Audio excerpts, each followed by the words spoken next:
Sir Assam का रुख करें, 14 सीटें हैं। अब भारतीय जनता पार्टी 9 से 10 के बीच में सीटें ला रही है, कांग्रेस 1 से 2। एआईडीयू ये बेसिकली एक इस पे वो आप लोगों ने दर्शकों अगर देखा हो, एक मुल्ला जी करके एक हैं उनकी, मतलब वो, मैं कोई अनादर नहीं कर रहा, उनकी फोटोग्राफ लगी होती है एआईडीयू पे, उनकी पार्टी है एआईडीयू।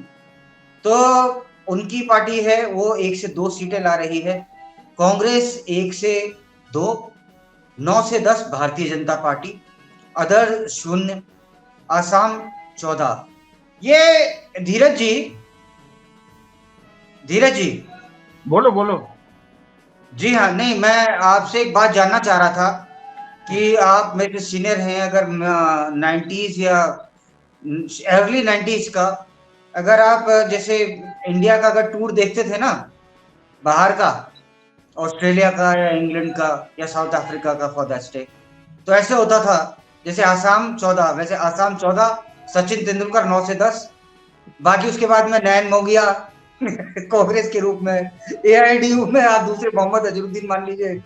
नहीं, ये एआईडीयू जो है ना, आपने बोलते बोलते रुक गए। ये ऐसा नहीं है, ये चर्चा करने लायक नहीं, ये बहुत ज्यादा चर्चा करने लायक है।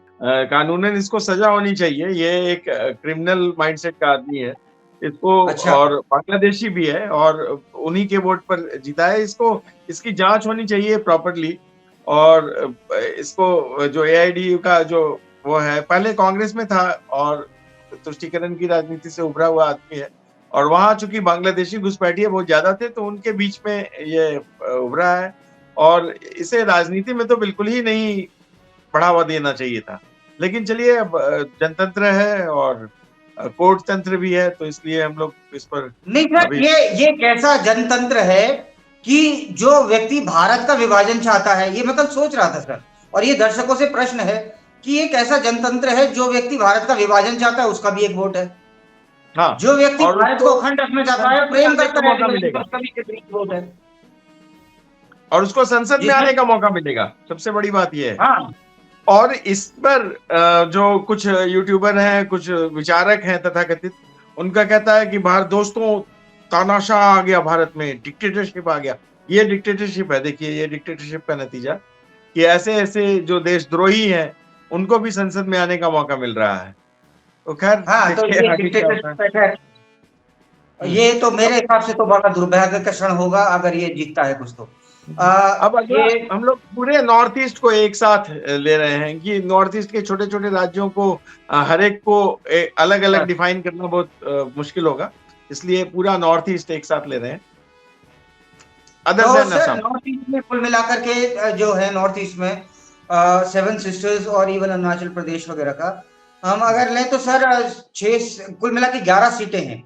इसमें उनमें सिक्किम से भी एक शामिल है, मैं ले रहा आसाम शामिल हूँ। नहीं है। हाँ, आसाम शामिल नहीं है सर, आसाम हम पहले कर चुके हैं एक्चुअली। हाँ, तो और कुल मिला सिक्किम है के 11 शामिल। सीटें, सर कुल मिला के 11 सीटें हैं। एनडीए के पास में 6 से 8 हैं।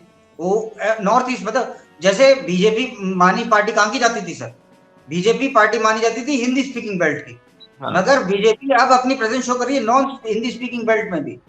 एनडीए में वहां पे 6 से 11 सीटें हैं, कुल 6 से 8 ला रहे हैं एनडीए। और इंडी इंडी गठबंधन 2 से 3, हालांकि लोग बाग बीच में कर रहे थे कि आप इंडी गठबंधन क्यों बोलते हो, इंडिया गठबंधन है।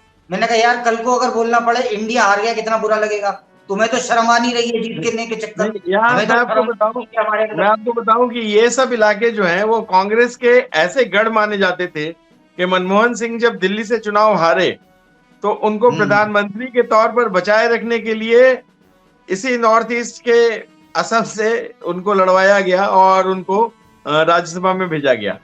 तो लड़े नहीं थे, वो लड़े नहीं थे, राज्यसभा हाँ, से वही वही नॉमिनेट होके आए मतलब थे। राज्यसभा में भी एक चुनाव होता ही है छोटा सा, लेकिन हाँ मतलब भेजा गया उनको। तो नॉर्थ ईस्ट पर ऐसी पकड़ थी कांग्रेस और ये तथाकथित ठगबंधन गठबंधन जो भी कही है इनके नेताओं की। अब इन पर वो बीजेपी और एनडीए बहुत ज्यादा हावी हो चुका है। अब इनकी जो हवा है वहां से निकल गई है। अब हम लोग थोड़ा सा उत्तर की तरफ रुख करते हैं, बिल्कुल before coming to UP and Bihar and Jharkhand, उससे पहले हम लोग बिल्कुल उत्तर से चलें, राजस्थान से। उत्तर नहीं सर, ये पश्चिमी भारत है। हाँ और वही। सैम पित्रोदा के सर ये पश्चिमी भारत है, नॉर्थ वेस्ट ऑफ इंडिया।